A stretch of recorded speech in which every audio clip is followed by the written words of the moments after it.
Assalamualaikum warahmatullahi wabarakatuh. Gimana kabarnya anak-anak? Semoga semuanya dalam keadaan baik-baik saja. Selamat ketemu lagi dengan Bapak pada pelajaran PAI. Hari ini kita akan melihat atau menonton video atau film tentang tanda-tanda hari kiamat. Tanda-tanda hari kiamat itu seperti apa? Apakah tanda-tanda hari kiamat itu sudah terjadi di sekitar kita saat ini? Untuk lebih lengkapnya, untuk lebih jelasnya, yuk kita simak video berikut ini. Selamat menyaksikan.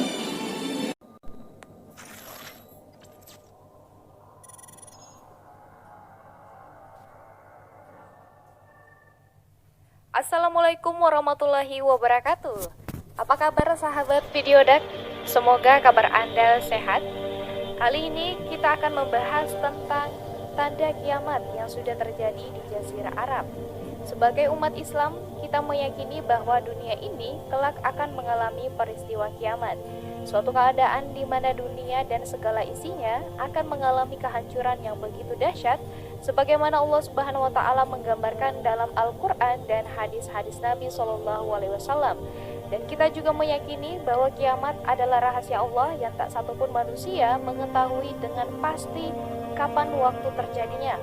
Bahkan Nabi pun ketika ditanya tentang kapan terjadinya kiamat, beliau menjawab bahwa pengetahuan akan hal itu hanya ada pada sisi Allah Subhanahu wa taala. Satu hal yang perlu kita ketahui, apalagi sebagai seorang muslim, adalah bahwa Rasulullah SAW sebagai Nabi utusan Allah melalui hadis-hadis telah menyampaikan beberapa tanda atau peristiwa yang akan terjadi sebelum terjadinya kiamat itu. Suatu tanda yang hanya terjadi ketika kiamat memang sudah sangat dekat, dan di antara tanda-tanda tersebut adalah berbagai peristiwa yang terjadi di Jazirah Arab. Apa saja peristiwa tersebut? Berikut beberapa tanda kiamat yang sudah tampak di Jazirah Arab. Pertanda kiamat yang pertama adalah kembali suburnya dataran Arab. Rasulullah SAW bersabda, tidak akan terjadi hari kiamat sehingga tanah Arab menjadi subur makmur kembali dengan padang-padang rumput dan sungai-sungai. Hadis riwayat Muslim. Jazirah Arab merupakan daerah gurun pasir di mana matahari bersinar sepanjang tahunnya. Pada waktu-waktu tertentu, suhu udara bahkan mencapai 50 derajat Celcius. Namun beberapa tahun belakangan ini, fenomena langka seperti turunnya salju di beberapa wilayah Arab Saudi kembali terjadi. Tidak hanya terjadi di Arab Saudi, salju juga turun di wilayah Mesir, Suriah, dan juga Palestina. Bahkan wilayah di sekitar Masjidil Aqsa sempat tertutup salju, maka tak heran jika beberapa wilayah yang sebelumnya adalah gurun pasir yang tandus berubah menjadi padang rumput yang hijau.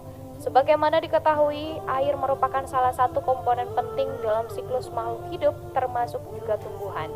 Meski beberapa pihak menganggap fenomena turunnya salju di Jazirah Arab adalah akibat dari perubahan cuaca ekstrim yang terjadi, namun peristiwa tersebut menjadi bukti yang tidak terbantahkan tentang hadis Rasulullah SAW.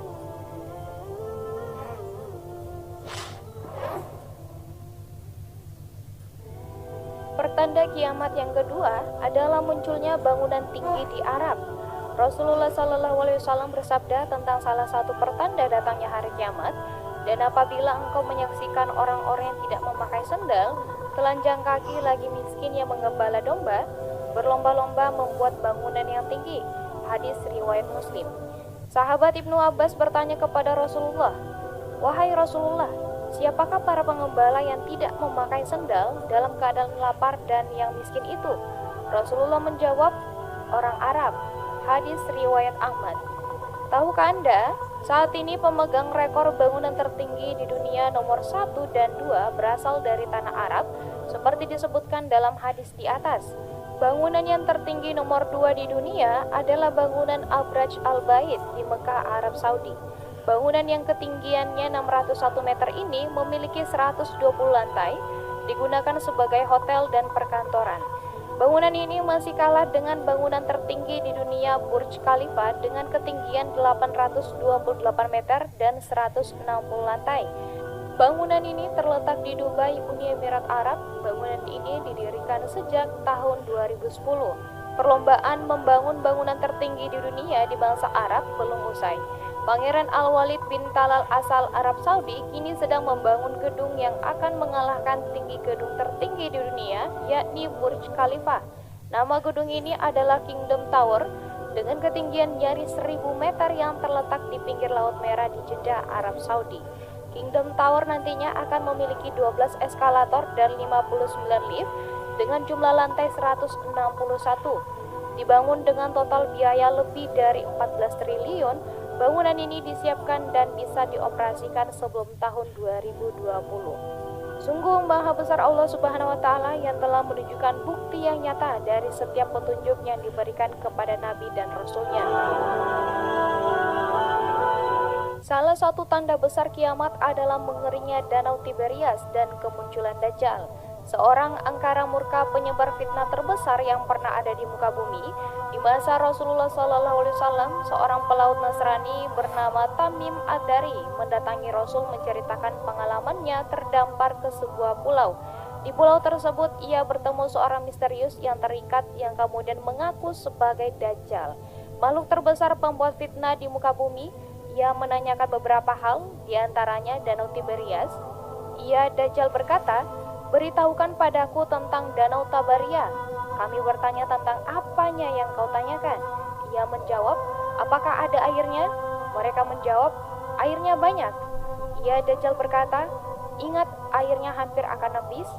Dajjal berkata, "Ingat, airnya hampir akan habis. Aku akan beritahukan pada kalian siapa aku. Aku adalah Al-Masih atau Ad-Dajjal, dan aku sudah hampir diizinkan untuk keluar, lalu aku akan keluar." Hadis riwayat Muslim. Danau Tiberias atau dikenal juga sebagai Danau Galilea atau Laut Kineret terletak di wilayah Palestina yang diduduki Israel. Danau ini merupakan danau air tawar terbesar di Israel yang menjadi sumber air bersih bagi penduduk sekitar. Sebuah fenomena aneh terjadi di Danau Tiberias masa kini. Pemerintah Israel kini cemas level ketinggian air Danau Tiberias menurun dan hampir habis persis seperti yang dijelaskan dalam hadis Nabi. Pemerintah Israel mengkhawatirkan persediaan air danau ini akan benar-benar habis, yang akan mengancam persediaan air bersih buat penduduk Israel. Sejumlah ulama yang mempelajari akhir zaman menyebut fenomena mengeringnya Danau Tiberias sebagai makin dekat munculnya Dajjal.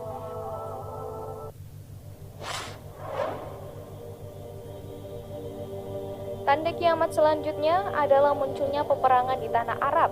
Terbentuknya 3 golongan pasukan Islam di tanah Arab. Rasulullah SAW bersabda, pada akhirnya umat Islam akan menjadi pasukan perang. 1 pasukan di Syam, 1 pasukan di Yaman, dan 1 pasukan lagi di Irak. Ibnu Hawalla bertanya, "Wahai Rasulullah, pilihkan untukku jika aku mengalaminya." Nabi menjawab, "Hendaklah kalian memilih Syam, karena ia negeri pilihan Allah, yang Allah kumpulkan di sana hamba-hamba pilihannya. Jika tidak bisa, maka hendaklah kalian memilih Yaman, dan berilah minum hewan-hewan kalian dari kolam-kolam di lembahnya, karena Allah menjamin untukku negeri Syam dan penduduknya." Hadis riwayat Ahmad. Terlepas dari berbagai faktor yang melatar belakanginya, kita mengetahui bahwa saat ini telah terjadi peperangan di Jazirah Arab. Ada beberapa yang telah berlangsung di Suriah selama beberapa tahun yang hingga kini masih berkecamuk, dan tak satupun yang bisa memastikan kapan akan berakhir. Juga ada peperangan yang masih terjadi di Yaman, perang yang diserukan oleh Arab Saudi terhadap pemberontak Houthi di Yaman, yang kabarnya disokong oleh Iran. Begitupun peperangan antara pemerintah dengan kelompok bersenjata di Irak. Belum lagi perang yang kerap meletus antara bangsa Palestina dengan bangsa Israel yang mulai terjadi sejak puluhan tahun yang lalu. Apakah peperangan-peperangan ini yang dimaksudkan oleh hadis tersebut? Jawabannya yang pasti hanya Allah Subhanahu wa Ta'ala yang tahu. Tapi sebagai muslim, kita mestinya lebih mendekatkan diri kepada Allah agar diberi hidayah dan taufik, agar mendapat tuntunan untuk mengambil sikap yang benar. Itulah beberapa tanda menjelang kiamat yang telah terjadi di kawasan Jazirah Arab. Hendaknya kita pandai-pandai mengambil ibrah dari berbagai peristiwa tersebut. Semoga kita menjadi hamba Allah yang bertakwa, selamat di dunia dan di akhirat kelak. Amin ya robbal alamin.